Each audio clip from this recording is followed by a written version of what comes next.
this lesson we will learn about Django context processors, and I prepared a project with a common problem scenario which I will use to illustrate the practical use of context processors. Let's start. I have here a bookstore project. In navigation menu here, all available book categories are displayed. Administrator user can add, remove, or edit any category, and changes will be immediately reflected in this menu.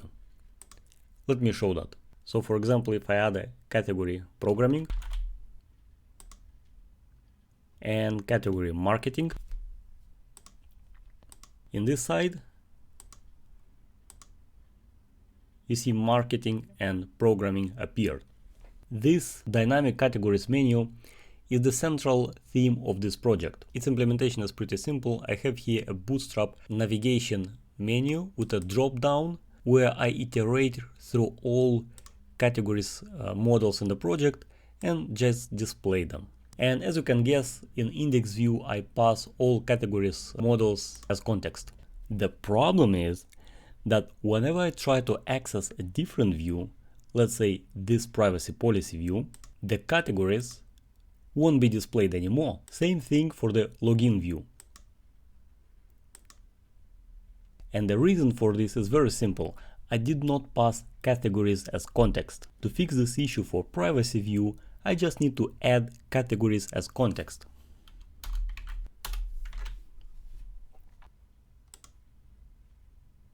For privacy view, the category menu is now displayed. But this is not actually a fix for the problem, because first of all, for login, we still have the issue,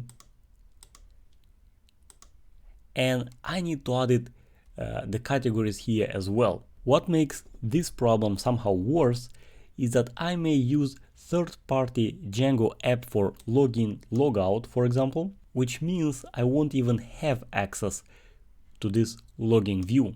So what we want here is to have available categories models in the context of all projects views. In the views of my projects, of my app, where I have direct access to, and in the views of third-party app, like for example all auth, which may be responsible for sign up, sign in. And this is exactly where Django context processors come into the picture. So what is a context processor? A context processor is just a simple function which takes as input Django's request object and returns a Python dictionary. The keys of return dictionary will be available in all templates of your project.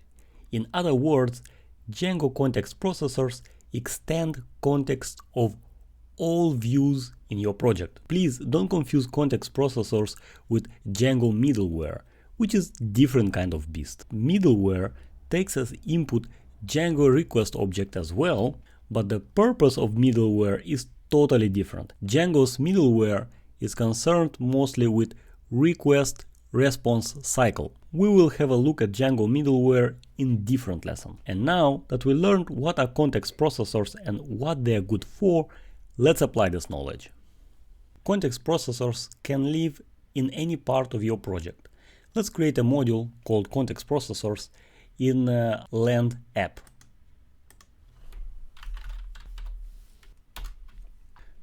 Let's create a function here.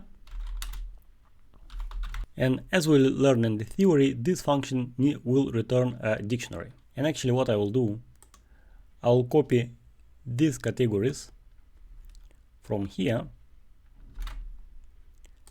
to here. And in return dictionary, I will add key categories. Now let me import category model from Land app. Now let me remove all categories keys from our views. And besides adding this function, we need also to configure Django project to be aware of this context processor. And as you can guess, we do that in settings file. And Django setting in question is templates. By default, Django creates some default context processors, and next to them we'll add our own. This actually is the full path to the function which takes as input the request and returns the dictionary. This one. So let's have a look at our project in the browser. The categories are there. In home, categories there. In privacy, categories are there as well.